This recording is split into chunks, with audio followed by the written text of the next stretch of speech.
Long before the name of Zeus was spoken with fear or reverence, before thunder obeyed a divine hand and the sky itself became a throne, the universe moved under the rule of a different power. His name was Cronos. Cronos was not a tyrant in the way mortals imagine tyranny. He did not rage without reason, nor did he delight in cruelty for its own sake. He was time itself, fendless, patient, inevitable. What he did because he believed the universe demanded it. He had overthrown his own father, Uranus, cutting down the sky and casting the old order into darkness. From that moment on, all things aged, decayed, and moved forward beneath his rule. But power does not erase fear, it sharpens it. A prophecy followed Cronos like a slow ticking shadow. It spoke not of if, but of when. One of his own children would overthrow him, just as he had overthrown his father. Cronos understood the nature of fate better than any god or titan. Fate could not be reasoned with. It could not be escaped.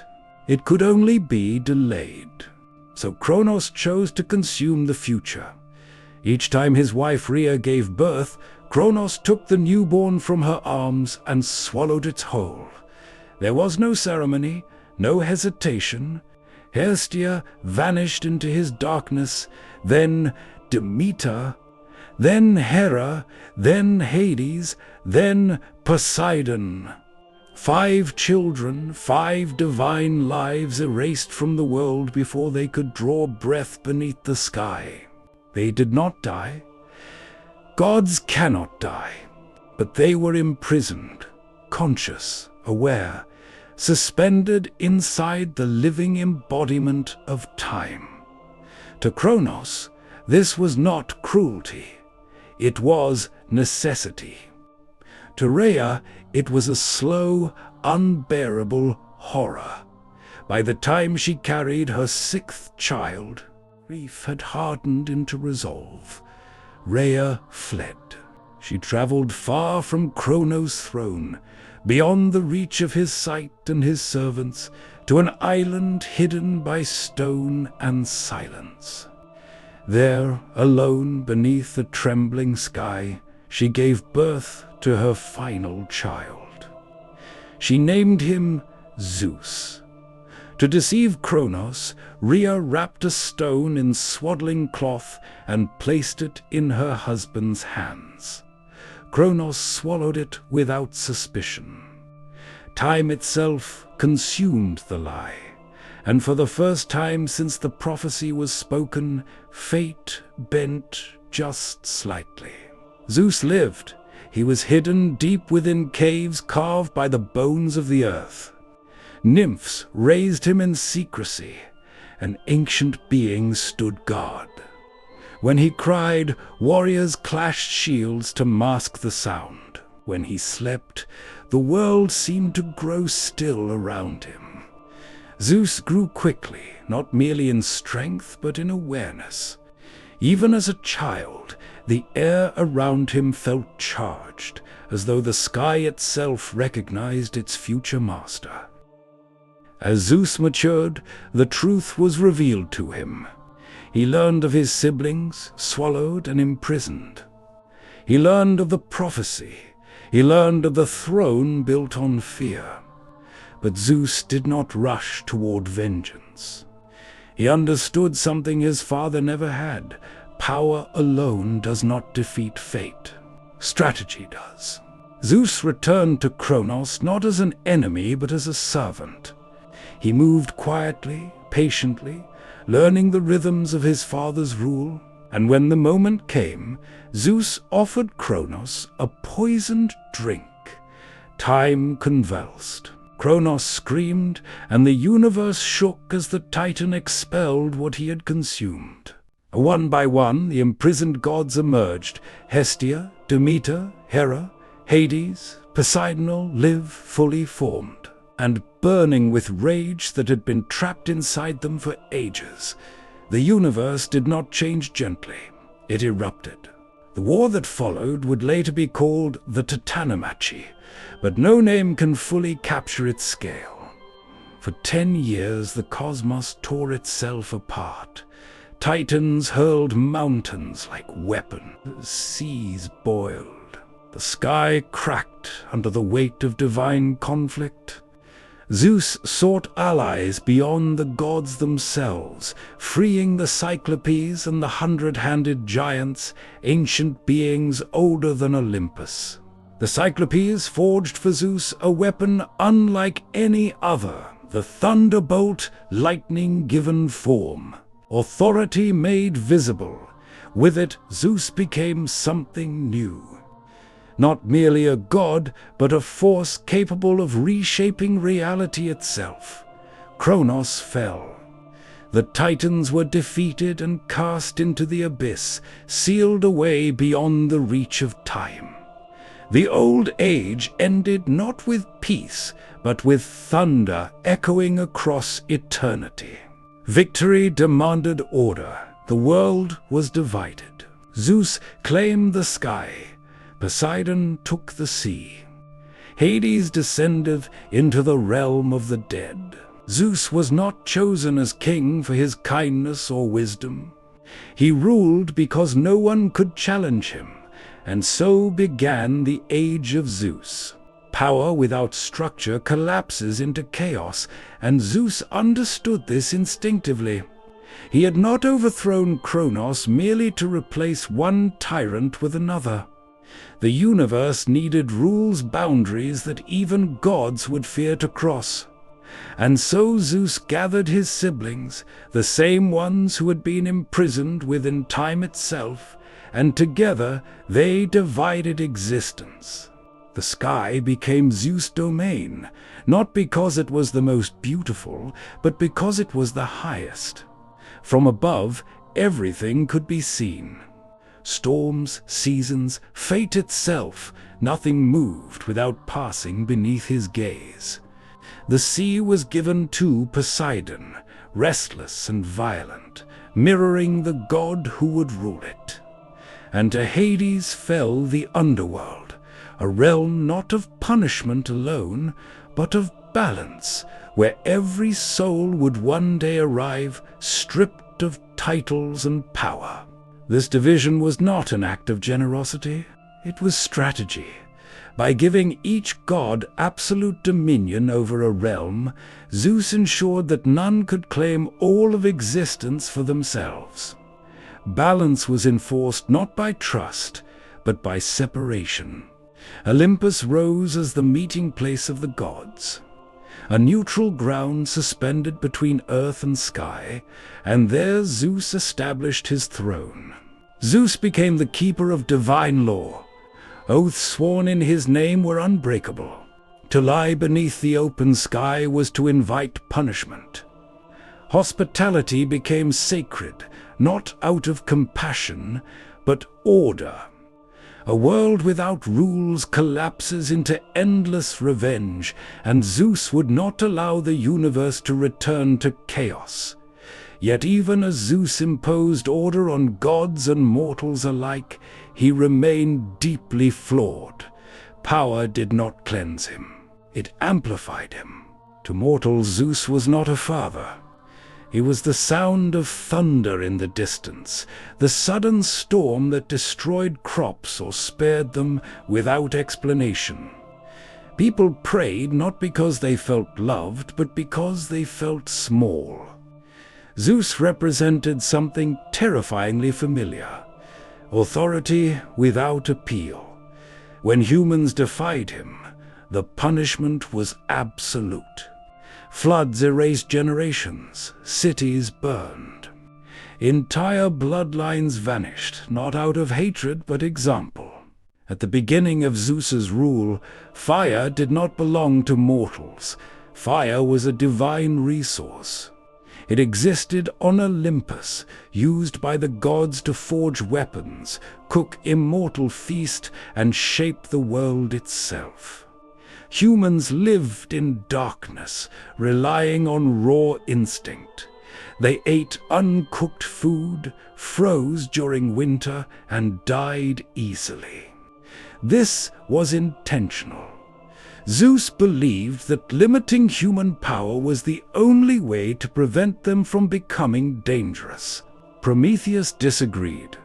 Prometheus was a Titan, but unlike the others, he had sided with Zeus during the Titanomachy. He was intelligent, patient, and deeply interested in humanity. Some myths say he helped shape humans from clay. Others say he simply observed them closely. Either way, he believed humans were meant to evolve. He did not storm Olympus. He did not challenge Zeus openly. Instead, he waited. He observed the routines of the gods, the moments when vigilance weakened. Then, under the cover of night, Prometheus ascended Olympus in silence. He did not steal fire from a hearth. Prometheus first challenged Zeus indirectly, during a sacrificial feast meant to define how humans would worship the gods. Prometheus divided an ox into two portions. One pile contained rich meat hidden beneath unattractive skin. The other contained bones wrapped in shining fat. Prometheus invited Zeus to choose his portion. Zeus selected the beautiful pile only to discover it was worthless. From that moment on, sacrifices favored humans. Zeus immediately understood he had been tricked. In response, Zeus withdrew fire from humanity completely. Any remaining flames were extinguished. Humans were pushed back into fear and helplessness. This was meant to be final. Prometheus decided to act. He stole it from the forge of Hephaestus, where divine flames burned hotter and purer than any mortal fire. Prometheus hid a burning ember inside a hollow fennel stalk, a plant that could smolder slowly without revealing light or smoke. Then he descended. He brought fire directly to humans and taught them how to use it, not just for warmth, but for metalwork, cooking, protection, and progress. Fire changed everything. Humans advanced rapidly. Villages grew, tools improved. Civilization began to take shape. Zeus noticed immediately. Fire appearing again among mortals was not an accident. Zeus knew exactly who was responsible. This was not just theft, it was a challenge to divine authority. Zeus's response was calculated. He did not take fire away again. That would only delay the inevitable. Instead, he decided to punish Prometheus in a way that would last forever. Prometheus was captured and taken to a remote mountain at the edge of the world. There, Zeus ordered him chained to bare rock with unbreakable bonds. Every day, a giant eagle sent by Zeus himself would descend and tear out Prometheus's liver. Because Prometheus was immortal, the organ regenerated each night. The punishment had a message. Prometheus would suffer endlessly, not for violence, but for disobedience. Knowledge given without permission would always come at a price, but Zeus was not finished to balance the gift of fire.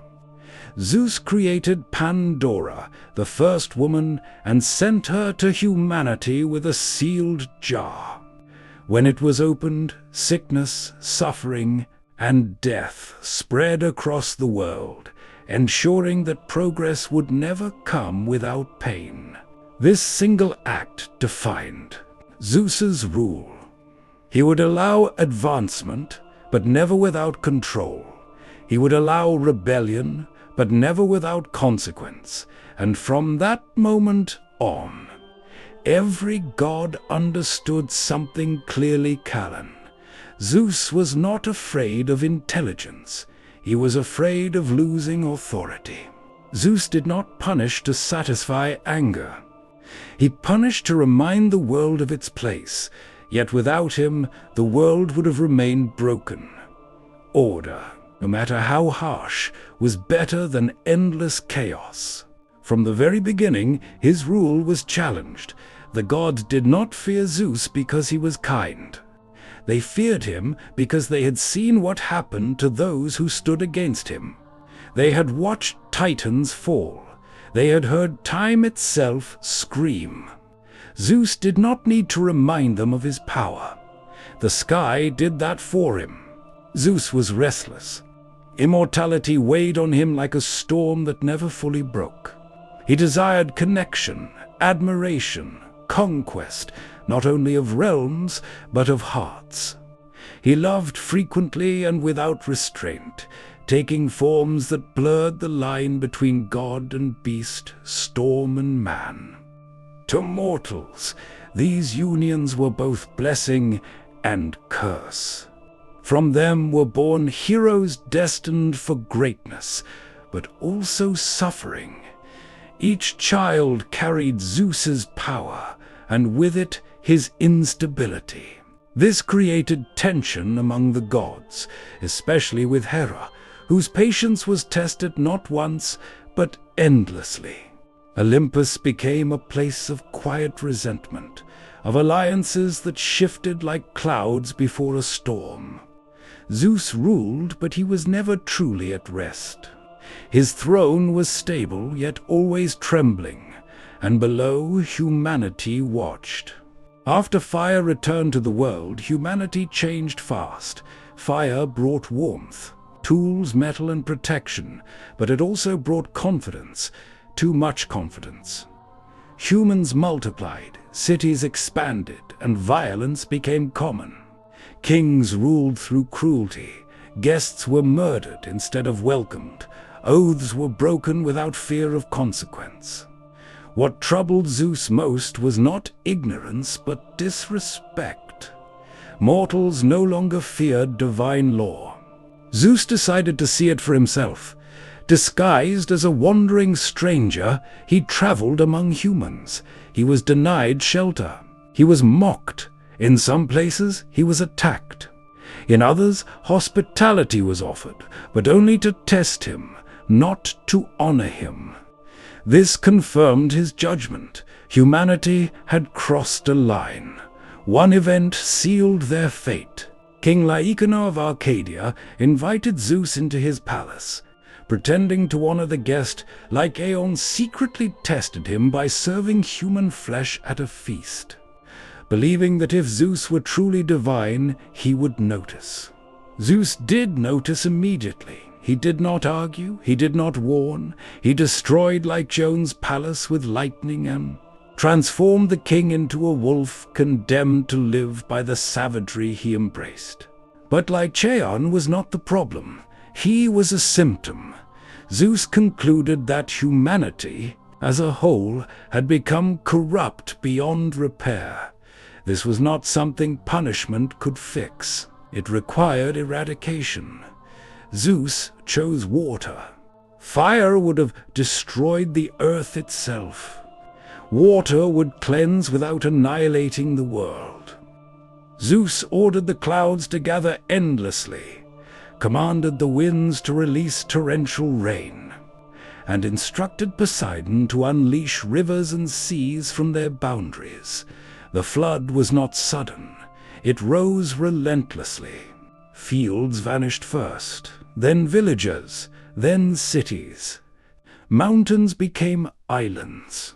People climbed hills, trees, rooftops, until nothing remained but water and sky. Prayers were useless. Zeus had already judged them. Almost all life was erased, but not all.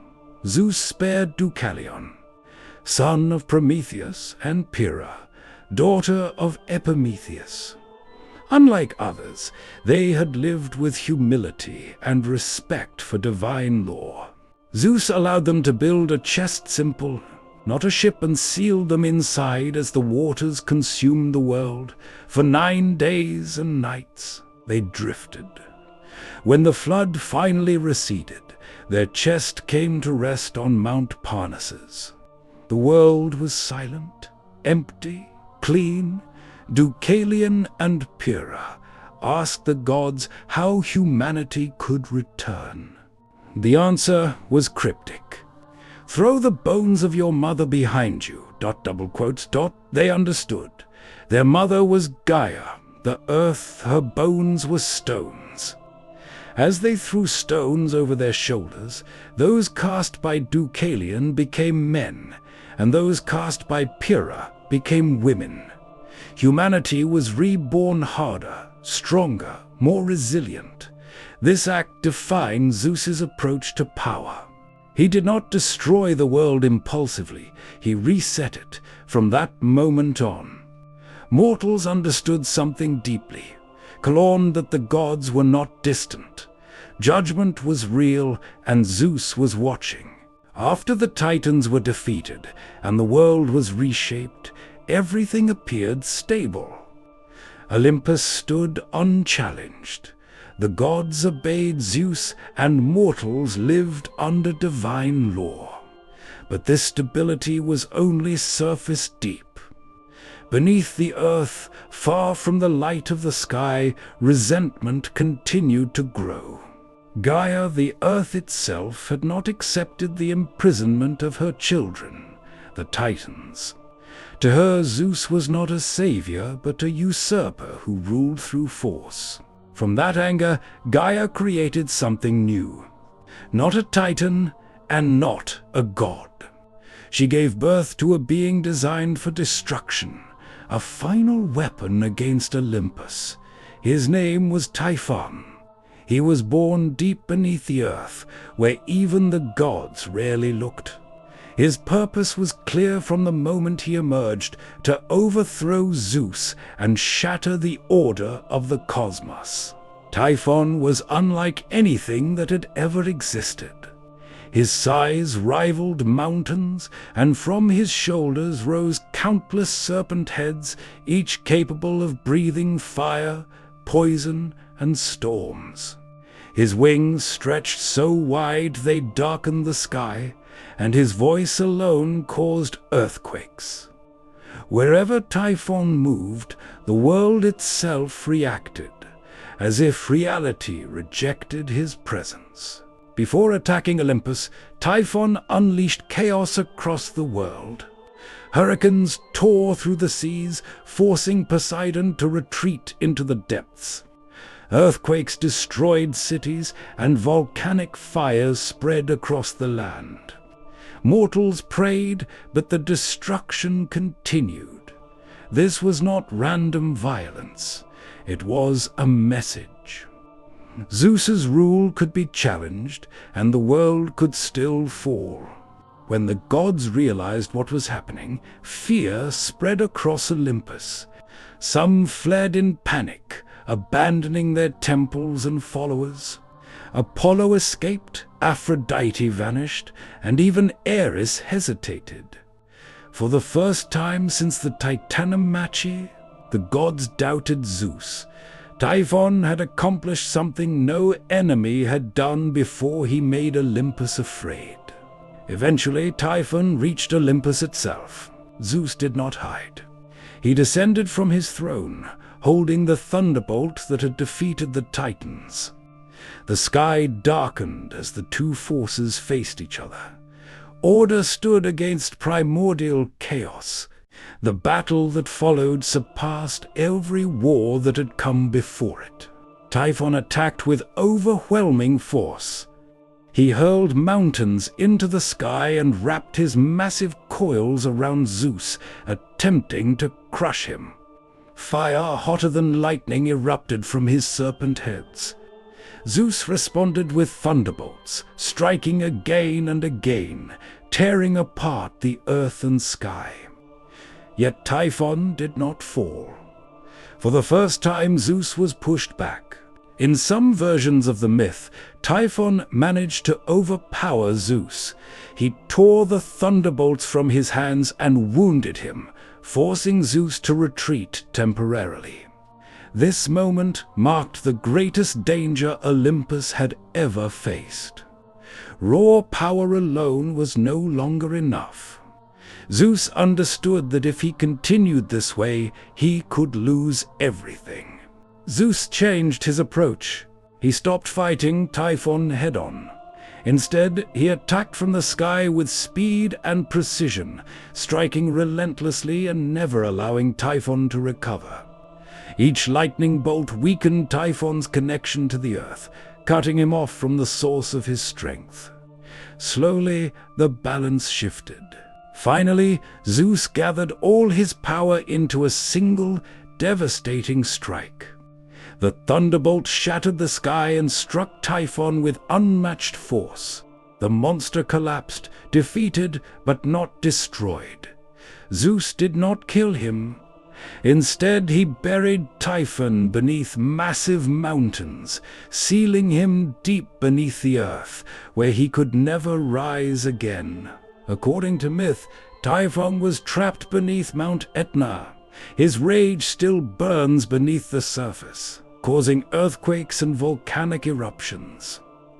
This was Zeus's final message to the cosmos. Even the greatest threats would not be erased completely. They would be controlled. After this victory, no god ever doubted Zeus again. After humanity received fire, progress accelerated faster than Zeus had intended. Humans forged tools, built shelters, and learned to shape their world. But with knowledge came arrogance. Zeus understood that fire could not be taken back without endless conflict. Instead of removing the gift, he chose a different response, one that would permanently balance human advancement with suffering. Zeus ordered Hephaestus to create something entirely new. From earth and water, the god of the forge shaped the first woman. Athena gave her intelligence and skill. Aphrodite granted beauty and desire. Hermes added curiosity and deception. Each god contributed a trait, not out of kindness, but purpose. She was named Pandora, meaning all-gifted, though the gifts were not meant to bless humanity. Pandora was not sent alone. Zeus prepared a sealed container, often described as a jar, and forbade her from opening it. The warning was deliberate. Zeus knew curiosity would eventually overcome restraint. Pandora was sent to Prometheus, brother of Prometheus, despite Prometheus having warned him never to accept gifts from Olympus. For a time, nothing happened. Pandora lived among humans, observing their world, learning their habits, hearing their fears and hopes. The sealed jar remained untouched, but its presence was constant. Every day it tempted her, silently demanding attention. The prohibition itself became unbearable, turning curiosity into obsession. Eventually, Pandora opened the jar. From it poured sickness, pain, labor, old age, madness, and death. These were not physical creatures, but conditions that immediately attached themselves to humanity. Disease spread. Suffering became unavoidable. Life, once simple, became a struggle. Pandora tried to close the jar, but the damage was already done. One thing remained inside. At the bottom of the jar was hope. Some myths say Pandora closed the lid before it could escape. Others say Zeus allowed it to remain deliberately. Hope ensured that humans would endure suffering without giving up. They would continue to build, dream, and survive, never free from pain, but never completely defeated by it. This act completed Zeus's response to the theft of fire. Humanity would progress, but never without consequence. Knowledge would bring power, but also responsibility and loss. Zeus had not destroyed humans. He had reshaped their existence, ensuring that no advancement would come without a cost. From that moment on, suffering became part of the human condition, not as punishment for a single crime, but as balance. Zeus remained ruler of the gods, but Pandora ensured that mortals would never forget the limits of their place in the cosmos. After Pandora, humanity continued to struggle, but it did not collapse. Instead, mortals adapted. They endured suffering, learned from pain, and slowly rebuilt their world. Zeus observed this closely. Humans were still fragile, but they were no longer helpless. To guide them and control them, Zeus introduced a new force into the world: heroes. Heroes were not accidents, they were deliberate. Heroes were not accidents, they were deliberate. Zeus began forming unions with mortal women, not only from desire but from strategy. From these unions were born demigods, beings stronger than humans yet still bound by mortality. They could act where gods could not, facing monsters, restoring order, and shaping civilizations without Olympus descending directly into human affairs. These children were different from birth. They possessed unnatural strength, resilience, or intelligence. Some could wrestle beasts, others command armies, or survive wounds that would kill any normal man. Yet unlike gods, they could suffer, fail, and die. This made them effective tools admired by humans, but never fully independent of divine will. One of the earliest roles of heroes was monster slaying. Creatures left over from the Age of Chaos still roamed the world: serpents, giants, hybrids born from ancient forces. Zeus allowed these threats to exist so heroes would rise against them. Each victory reinforced divine order without Zeus needing to intervene directly. However, heroes were unpredictable. Their strength brought pride. Their fame rivaled that of the gods. Some demanded recognition equal to Olympus. Others questioned why gods allowed suffering at all. Zeus tolerated admiration, but not challenge. Whenever a hero crossed an invisible boundary, punishment followed, sometimes subtle, sometimes absolute.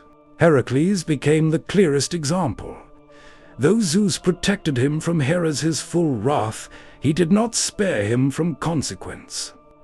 When madness drove Heracles to kill his own family, Zeus did not erase the crime. Instead, he imposed the 12 labors, turning punishment into control. Power would always be tied to obedience. Other heroes met harsher ends. Those who boasted superiority over gods were struck down. Those who sought immortality without permission were denied. Zeus ensured that no hero, no matter how great, ever replaced divine authority. Glory was allowed, equality was not. Through heroes, Zeus reshaped the world indirectly. Cities were founded, monsters were erased, and legends spread across generations. Mortals learned courage, loyalty, and ambition, but also learned that even the greatest among them had limits enforced from above. By the end of this era, humanity no longer looked only to the gods. Zeus's rule over the cosmos was not challenged only by monsters or mortals. The most persistent conflict came from within Olympus itself. Hera, both his sister and wife, was queen of the gods and guardian of marriage and legitimacy. Their union was meant to symbolize stability, but in reality it became a source of constant tension that shaped divine politics. Zeus married Hera to secure authority. By uniting with the goddess of order and law, he reinforced his claim as rightful ruler. Hera accepted the role, but never submission. She ruled Olympus beside Zeus, not beneath him. While Zeus commanded the sky and thunder, Hera controlled alliances, loyalty, and the social structure of the gods. Zeus's infidelities became the central conflict of their marriage. His unions with mortals and goddesses produced heroes and divine bloodlines, but each affair weakened Hera's authority. Unable to openly overthrow Zeus, she chose indirect warfare, targeting those closest to his betrayals, the lovers and especially their children. Hera's punishments were calculated, not impulsive. She drove heroes into exile, madness, or impossible trials. Heracles suffered most, tormented from birth, not because he was weak, but because he was proof of Zeus's disobedience. Through suffering, Hera reasserted her presence as queen, reminding Olympus that Zeus's power did not erase consequence. Zeus rarely stopped her completely. Intervening too openly would weaken Hera's position and destabilize Olympus. Instead, he allowed conflict to exist within limits. When Hera went too far, Zeus punished her privately, reinforcing hierarchy without public humiliation. Their struggle became a balance between authority and resistance. This ongoing conflict defined Olympus.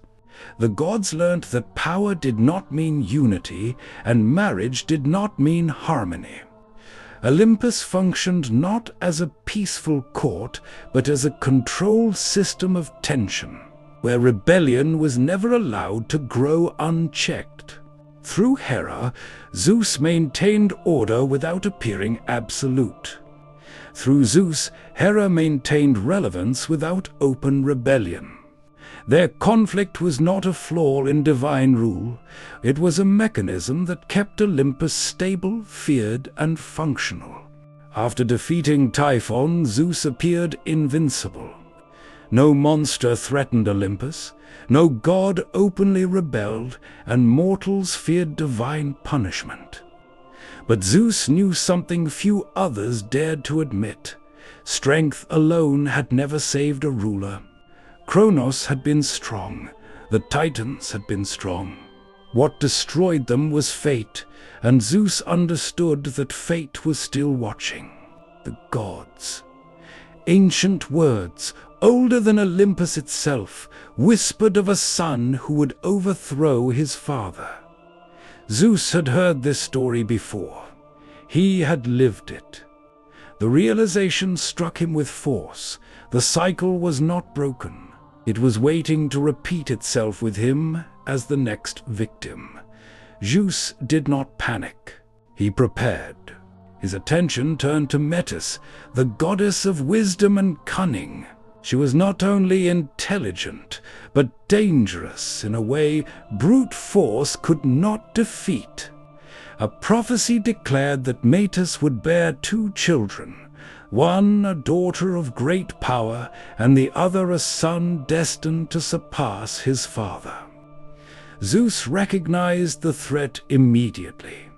Instead of confronting Metis, Zeus acted with precision. He approached her not as a ruler, but as a lover. He gained her trust, staying close, listening, waiting. When the moment came, Zeus did not strike with lightning or chains. He swallowed Metis's whole, imprisoning wisdom itself inside his body. It was an act of control, not destruction. The threat seemed neutralized, but fate resisted. Soon after, Zeus was struck by unbearable pain. His head felt as though it was splitting apart. Thunder shook Olympus as Zeus roared in agony. The gods gathered, unsure whether their king was dying. No enemy stood before him, yet Zeus was losing a battle from within. Hephaestus was summoned. With a single violent strike, he split Zeus's skull open. From it burst Athena, fully formed, armored, and armed for war. She let out a battle cry that echoed across the heavens. Zeus had avoided the prophecy's son, but fate had still claimed its price. Athena was not a weakness, she was a warning. From that moment on, Zeus understood the truth. Fate could be delayed, manipulated, redirected, but never destroyed. He could defeat monsters, flood worlds, and punish gods, but destiny always found a way through force and fear. Zeus remained king, but from that day forward he ruled with caution, not confidence. Every alliance, every birth, every prophecy was monitored. Olympus became not just a throne, but a fortress against the future. And Zeus never forgot one thing. The greatest enemy he would ever face was not rebellion, but inevitability. After prophecies nearly destroyed him from within, Zeus changed the way he ruled. He no longer waited for threats to grow. Order would be enforced immediately, publicly, and without mercy. This was the moment when Zeus stopped ruling only as king of the gods and became judge of the cosmos. From now on, punishment was not revenge, was policy. The first example was Ixion. Ixion was a mortal king who had already committed murder and broken sacred laws. Zeus showed him mercy, cleansing his crimes and inviting him to Olympus. But once there, Ixion crossed the ultimate boundary. He desired Hera herself, believing divine hospitality made him untouchable. Zeus saw this not as lust, but as defiance. Zeus acted instantly. Ixion was bound to a massive wheel of fire and hurled into the heavens, where it spun endlessly. There was no death, no release. The punishment was eternal motion and eternal pain. The message was clear. Forgiveness was possible, but betrayal of divine order was not. Next came Tantalus. Tantalus was favored by the gods, allowed to dine among them and hear their secrets. Instead of gratitude, he chose arrogance. He stole divine food and tested the gods by serving his own son as a meal, believing the gods would not notice. Zeus noticed immediately. Tantalus was condemned to eternal hunger and thirst. He stood in water he could never drink, beneath fruit he could never reach. His punishment was psychological, not violent. Desire without satisfaction, need without relief. Zeus showed that intelligence and privilege did not protect anyone from consequence. Then there was Sisyphus. Sisyphus was not brutal, he was clever. Too clever. He exposed divine secrets, betrayed Zeus's will, and even cheated death itself by trapping it. For a time, he believed he had outsmarted the gods. Zeus allowed the illusion to last, then ended it permanently. Sisyphus was forced to push a massive stone uphill forever. Each time it neared the summit, it rolled back down. Endless effort, endless failure.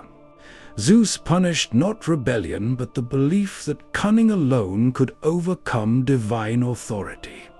These punishments were not hidden. Zeus wanted gods and mortals to witness them. Stories spread across the world, not as myths, but as warnings. The age of tolerance was over. Mercy would exist, but only within boundaries set by Olympus. From this point on, rebellion did not disappear, but hesitation did.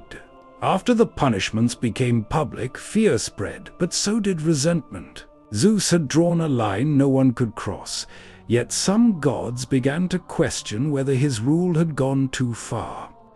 Olympus was quiet on the surface, but beneath the silent alliances formed, whispers traveled, and defiance took shape among those who once stood beside him. The rebellion began without thunder. Hera, Poseidon, and Athena moved carefully, knowing that open war would fail. Their plan was not to defeat Zeus in battle, but to remove him without destruction. While Zeus slept, They bound him with enchanted chains, forged to restrain divine power. For the first time since the Titanomachy, the king of the gods was immobilized. The sky fell silent. No thunder answered prayers. No lightning crossed the clouds. Olympus froze in uncertainty. The gods realized too late what they had done. Removing Zeus did not bring balance. It created a void. Without his authority, order began to collapse. Fear replaced confidence. The rebellion hesitated, divided by doubt. Thetis intervened. She summoned Briareus, one of the Hecatonchires, whose strength surpassed that of gods. Briareus shattered the chains and freed Zeus instantly. The moment he rose, the sky exploded with thunder. The rebellion ended not with a battle, but with terror. Zeus did not destroy them. He punished them precisely. Hera was suspended between heaven and earth, bound in chains until she swore obedience. Poseidon was stripped of influence and forced to withdraw to the seas. Apollo and Athena were sent away from Olympus, humbled through service among mortals. Zeus chose control over annihilation. The message was unmistakable. Even gods could rebel, but rebellion would never succeed. After that day, Olympus changed.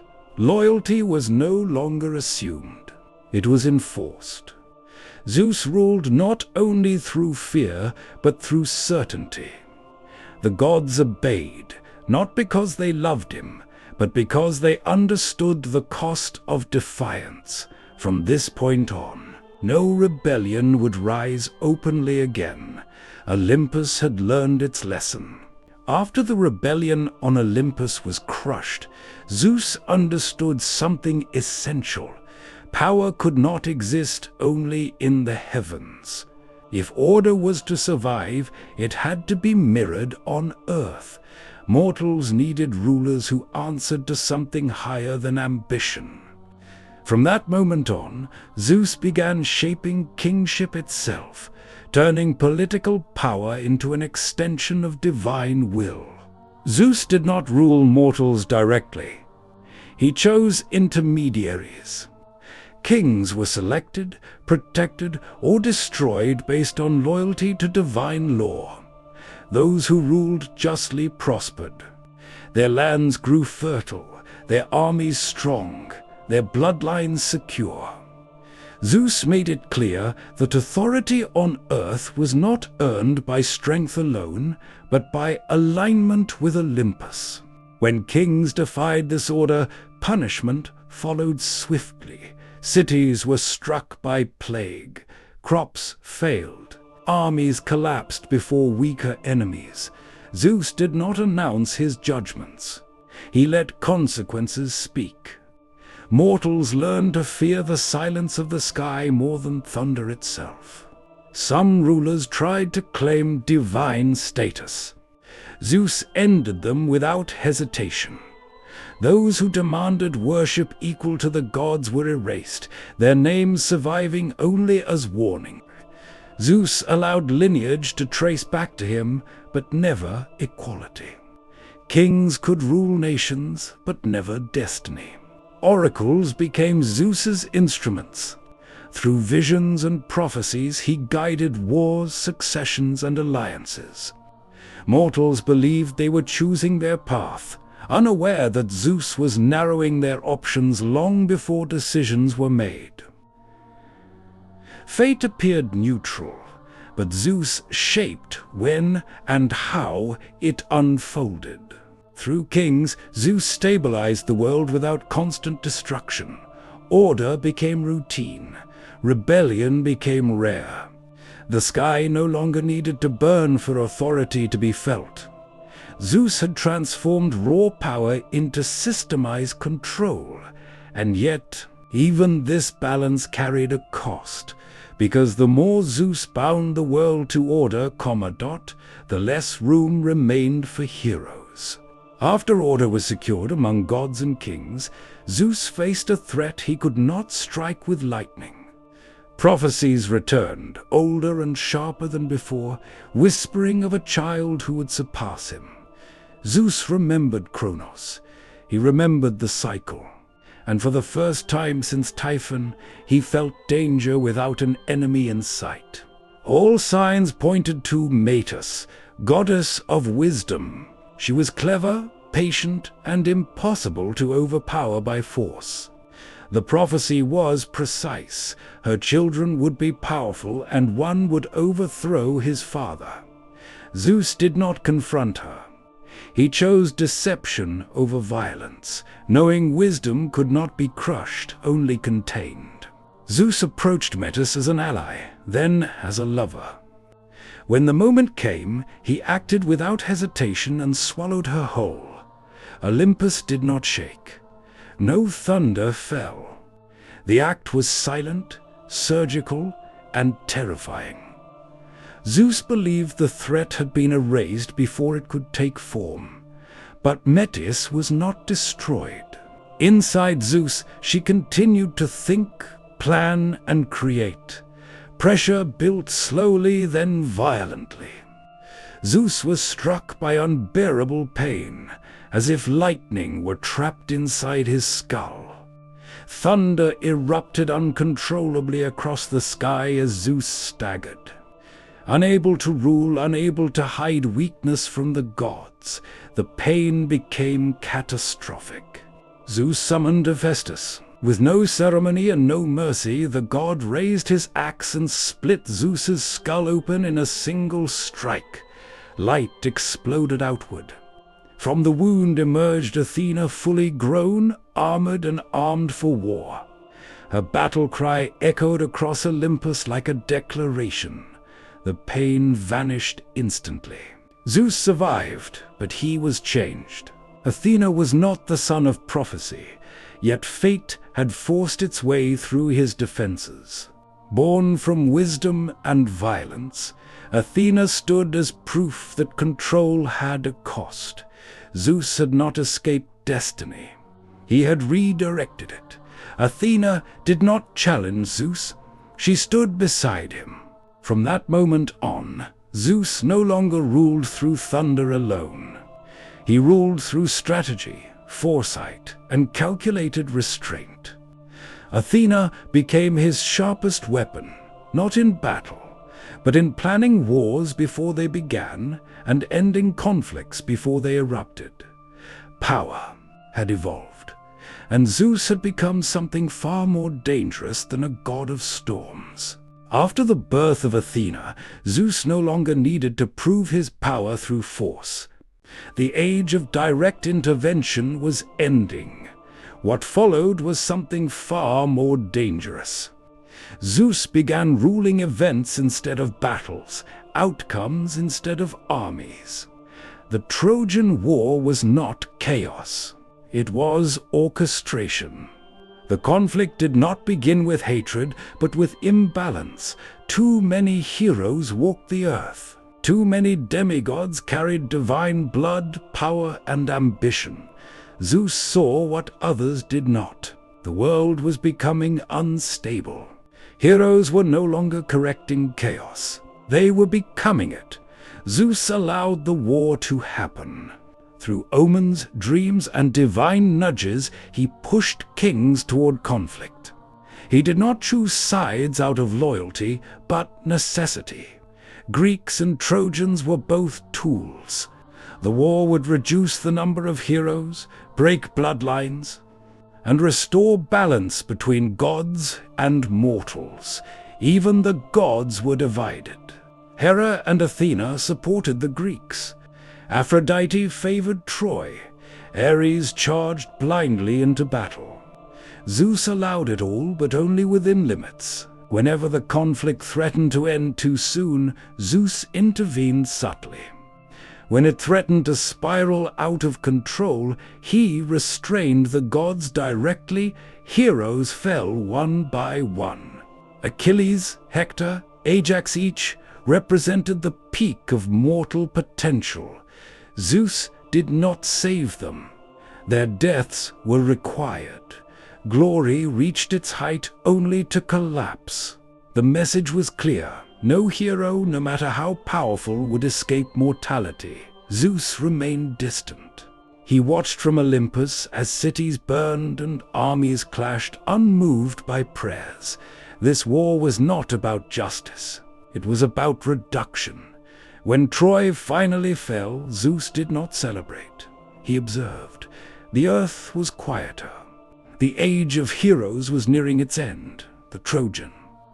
War proved something final. Zeus no longer needed thunder. He moved fate itself, and fate obeyed. After the Trojan War, the world felt heavier. Great names were gone, the battlefield silent, the songs unfinished. Zeus observed the aftermath and saw what he had intended. Too much power concentrated in mortal blood had destabilized the world. Heroes had inspired greatness, but they had also invited endless war. Zeus did not announce the end of the heroic age. He engineered it. No new demigods were elevated to prominence. Monsters were no longer released to be hunted. Divine favor grew distant. Heroes who survived the war found themselves isolated, forgotten, or unable to pass on their strength. The conditions that once created legends were quietly removed. Some heroes tried to defy this fading. They sought immortality, demanded worship, or challenged divine limits. Zeus responded with silence or refusal. No thunder fell. No dramatic punishment followed. Without divine recognition, their power meant nothing. The age did not end in fire. It ended in irrelevance. Cities changed. Instead of celebrating warriors, mortals turned to laws, councils, and kings. Strategy replaced strength. Organization replaced individual glory. Athena's influence grew as Zeus allowed intelligence to replace brute force. The world no longer needed heroes to survive. Zeus understood the cost. Heroes had been bridges between gods and mortals. Ending their age widened that distance. But stability required separation. Mortals would now rise or fall by human decisions, not divine bloodlines. Olympus would rule from above, not within. By the end of this era, legends became history, and history became control. After the age of heroes faded, the world finally became quiet. No great monsters rose, no demigods challenged kings. Olympus ruled from a distance, stable and uncontested. To mortals, Zeus seemed absolute, but Zeus knew the truth. Power had limits, and he had reached them. Above gods and kings stood the Moirai, the Fates. They did not answer to Zeus, they did not fear him. They spun, measured, and cut the threads of life without hesitation. Zeus could delay events, manipulate outcomes, even bend prophecy, but he could not erase destiny. For the first time, there was something he ruled alongside, not over. Zeus tested these limits carefully. He tried to save favored mortals, delayed deaths, alter outcomes. Sometimes he succeeded. Sometimes fate corrected itself violently. The lesson became clear. Every interference had a cost. Every delay created imbalance elsewhere. Zeus was not blocked by weakness, but by structure older than himself. This realization changed how he ruled. Zeus stopped trying to control everything. Instead, he focused on preserving balance.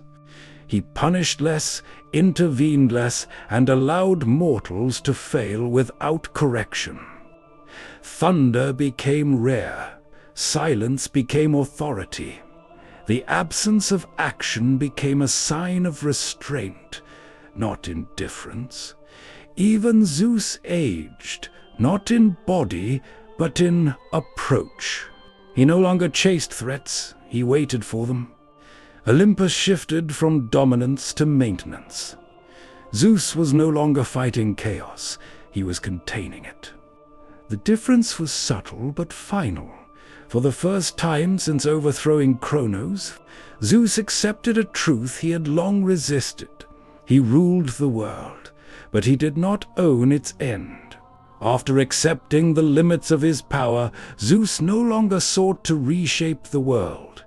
He preserved it.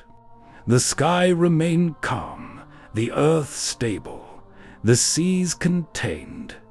Olympus stood not as a symbol of fear, but of permanence. Zeus had outlived monsters, heroes, rebellions, and prophecy. What remained was structure strong enough to endure, flexible enough to survive. Mortals continued to pray, but Zeus no longer answered every call. Storms came and went without meaning. Disasters were no longer messages. Humanity was left to grow on its own, guided by laws, memory, and consequence. Zeus had learned that constant intervention weakened the world more than it strengthened it. The gods followed his example. Olympus became quieter, less volatile. Conflicts still existed, but they no longer threatened collapse. Athena embodied reason. Hera upheld order. The divine family remained imperfect, but stable.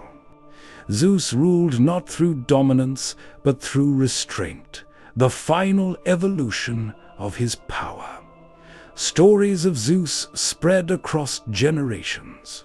Some remembered him as a tyrant, others as a protector. Both were true. He destroyed worlds to save balance, punished cruelty to preserve order, and sacrificed innocence to prevent annihilation. Zeus was not good nor evil. He was necessary. In the end, Zeus did not create peace. He created endurance, and long after heroes faded and cities fell, the sky still answered to his name. If this story kept you here until the end, it means something about it spoke to you. Like tells me this journey was worth continuing.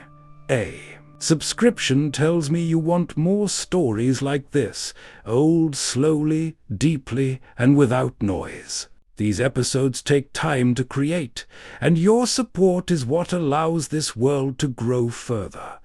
More myths, more forgotten legends, more stories shaped like this one are already waiting. Thank you for listening, and I'll see you in the next chapter. If you enjoyed this story, leave a like. It truly helps more than you think. Subscribe if you want more episodes like this. Create it with care and depth. Your support allows this channel to keep these stories alive. Until next time.